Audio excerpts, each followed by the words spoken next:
midfield. Thank you, Kenny. Second place Rangers play Falkirk tomorrow, so a chance for Celtic to go back second as they take on St Mirren. And very good afternoon, Daily Barber. Good afternoon, Jason. The twists and turns of this incredible title race. You have to go back to January the 11th for a round of fixtures that saw all three in this title race win. In the 11 rounds since then, at least one has dropped points, which is why the destination of the title is in the hands of all three teams. Celtic have certainly had a season of struggle on and off the pitch, but they could find themselves actually back on top if they win here. Hearts lose, and there is a 5-goal swing in their favour. St Mirren, though, well, they arrive here on the back of 2 wins on the bounce under interim manager Craig McLeish, who's got them playing some really nice stuff as they look to move further clear of that relegation playoff spot. And the last time these two teams met, it was at Hampden Park, where St Mirren absolutely humbled Celtic to win the League Cup. Celtic, though, with an early opportunity, brilliant sliding challenge from Freckleton, and it is collected in the hands of Shamal George. Offside flag up, still Celtic nil, St Mirren nil. Oh, thank you, Ailey. Right, straight to the G-Tech in the Premier League. Chris Wise. Penalty for Brentford inside the first 2 minutes. Ouattara setting Kevin Schade through. He was running from left to right across the Everton penalty area. He was trying to go round Jordan Pickford. Pickford came out to meet him, went with his feet, the Everton goalkeeper, instead of his hands, and he's brought Schade down, the bottom of his boot, catching the German who went sprawling. And the referee today, Farai Halam, in a great position to give the penalty, a booking for the Everton goalkeeper. So what a big moment this is already in the game. And for Brentford's leading scorer, Igor Thiago, 19 Premier League goals. There's only 2 Brentford players in Premier League history that have got to 20 so far. Ivan Toney and Brian Mbeumo, 2 legends of this club. And this is a new legend, the Brazilian Igor Thiago. Pickford bouncing on his line. Here he comes, right-footed, stuttered run, finds the corner. Pickford went to his right, which was the correct way to go, but Igor Thiago was too accurate. 20 Premier League goals in a stunning season for him. He's surrounded by his teammates in red and white, and Brentford hit the front very early on in this big game in the race for European football. Brentford 1, Everton 0. Brilliant penalty, never in doubt. Big game in League 2. Cambridge United, Notts County, and Sam Ashew's got a goal. Where it's Cambridge 1, Notts County 0, Jason, and Abbey Stadium is absolutely rocking. It all starts on the left-hand side. In-swinging cross, County just couldn't clear it. Melee in the box, and the captain, Dom Ball, is first to get his head to it. Great start for the home side. No matter which side wins today, automatic promotion will be in their hands. It's a brilliant start for Cambridge. They lead 1-0. It's a great start for Igor Thiago as well, Chris. 20 goals this season. A really good penalty, actually. Has a little stutter on his run up and just watches the goalkeeper and just beats Pickford, goes across Pickford, beats him for pace. Worst possible start for Everton, but what a start for Brentford. Was it a penalty? Yeah, definitely. I think Pickford comes out and he outstretches his leg and takes Kevin Schade down. Bit of an Everton kind of mishap in the sense of the ball goes over the top and Pickford tries to rescue the situation, but yeah, definite pen. Right then, Blackpool 1-0 up against Peterborough United in League 1, and in League 2, it's Barrow who've taken the lead at Barnet. So you are right up to date. Also, 8 lunchtime games in the EFL today. Let's bring you right up to date before we go around the grounds.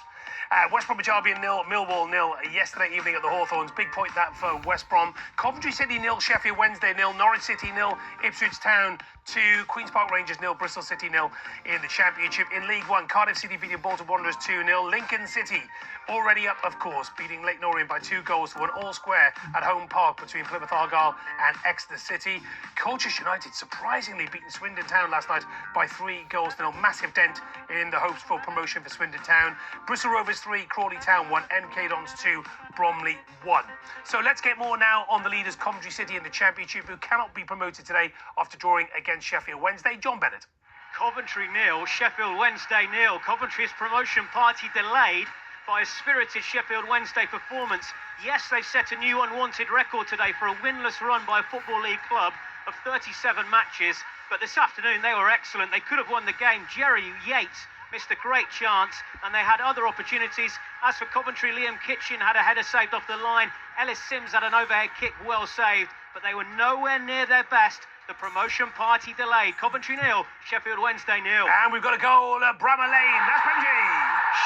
Sheffield United 0, Hull City 1, and you just knew it's Ollie McBurney back at his old stomping ground. City Pet gave the ball away, Liam Miller picked it up, left-hand side, he slid McBurney in, and McBurney fired the ball past Adam Davies. He didn't celebrate, but Hull City in command. Sheffield United 0, Hull City 1, Ollie McBurney. Remember that good run I was telling you all about with Brighton? Say on more, Karins.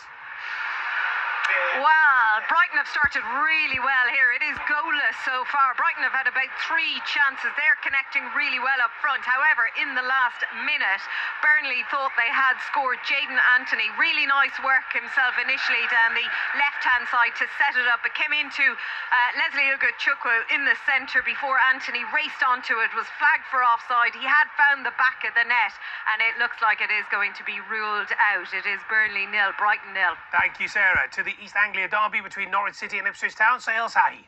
Ipswich have regained second place and recorded their first league double over Norwich since 1993 as a feisty derby ended with 10 yellow cards, 5 apiece, and at times the referee, he did well to keep the red card in his pocket. The key moments, they were clinically taken by Ipswich. The first from the penalty spot through Jayden Philogene after Jack Taylor was clipped in the area. The second right on half-time, a long throw-in picking out George Hurst, who finished off the scoring and finished off any lingering playoff hopes that Norwich harboured. Full-time, Norwich City 0, Ipswich Town 2. Before we go back around the grounds in our 3 o'clock games in the AFL, just want to talk to Aaron about what he's seen at lunchtime in the Championship. First of all, very surprising, Coventry City not beating Sheffield Wednesday today. Yeah, it was a surprise, and I think for Sheffield Wednesday, obviously already relegated, Coventry would have been hoping that they could get the job done and, you know, get promotion. It wasn't to be.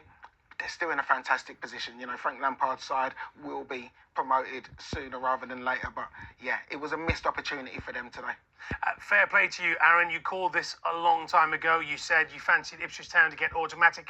Is there any stopping them now? No. For me, today was a huge result against a Norwich side that have been totally rejuvenated under Philippe Clement.